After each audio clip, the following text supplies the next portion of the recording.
Hi hello welcome back to సోమగాడు FM కి స్వాగతం సుస్వాగతం. వినండి ఉల్లాసంగా ఉత్సాహంగా మీకోసం అయితే ఒక అప్డేట్ తీసుకురావడం జరిగింది. రంగారెడ్డి జిల్లాలోని ఘోర రోడ్డు ప్రమాదంలో ఆర్టీసీ బస్సులో ప్రయాణిస్తున్నటువంటి 21 మంది ప్రయాణికులు చనిపోవడం జరిగింది. ఓ మై గాడ్ అన్నమాట. అసలు ఈ ప్రమాదం ఎలా జరిగింది ఏంటి ఒకసారి మనం లుకేష్ చేద్దాం అనమాట. తాండూరు నుంచి ఒక ఆర్టీసీ బస్సు బయలుదేరింది అనమాట. ఆల్మోస్ట్ గా 72 మంది ప్రయాణికులతో బయలుదేరింది ఈ బస్సు. చెవేళ్ళ దగ్గరలో ఉన్నటువంటి మిర్జాగూడ 6:15 నుంచి 6:20 సమయంలో ఎదురుగా అతి వేగంతో వస్తున్నటువంటి కంకర లోడ్ ట్రిప్ తో ఒక పెద్ద టిప్పర్ అనేది ఎదురుగా ఉన్నటువంటి రోడ్డు మీద గుంతను తప్పించబోయేసరికి వెంటనే అదుపు తప్పి బస్సును తడేని మనకు గుద్దేసింది అనమాట. ఢీ కొట్టడం జరిగింది అనమాట.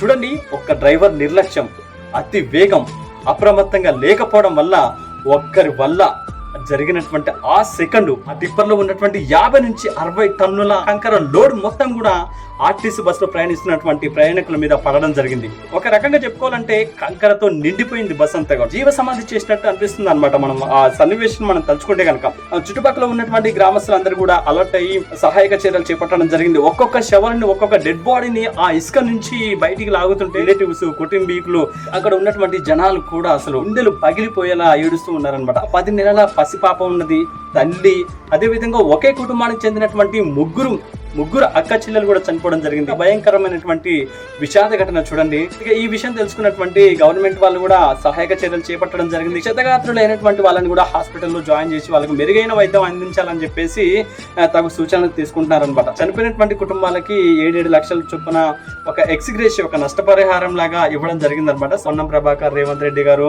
మరి బీఆర్ఎస్ మాజీ మంత్రులు, ఎమ్మెల్యేలు, సబితేంద్ర రెడ్డి తదితరులు అందరూ కూడా వచ్చి పరామర్శించడం జరిగిందనమాట. బ్రతుకున్న రోజులు కూడా కొంచెం సంతోషంగా హ్యాపీగా ఉండండి. అంటే స్వార్థాలు, కుళ్ళులు, కుతంత్రాలు, కోపాలు, పగలు ఎన్ని రోజులు ఉన్నాయి? దేనికైనా గ్యారంటీ ఉంటుందో లేదో తెలియదు, కానీ మనిషి యొక్క జీవితానికి మాత్రం అసలు గ్యారంటీ అనేది లేదు. జీవితం చాలా చిన్నది. సంతోషంగా ఉండండి, పగలు ప్రతీకారాలకు వెళ్ళకండి. ఎనివే, అర్థమైతే ఆలోచించండి, వీళ్ళైతే ఫాలో అవుతున్నారని అనుకుంటున్నాను. థ్యాంక్ యూ సో మచ్ ఉంటున్న లిజనర్స్ అందరికీ. ఇలాంటి అప్డేట్స్ మీకోసం మీ సోమగాడు ఎఫ్ఎం తో మరొక అప్డేట్స్ మీ ముందుకు రాబోతున్నాను. అంతవరకు నమస్తే, టాటా, బాయ్ బాయ్.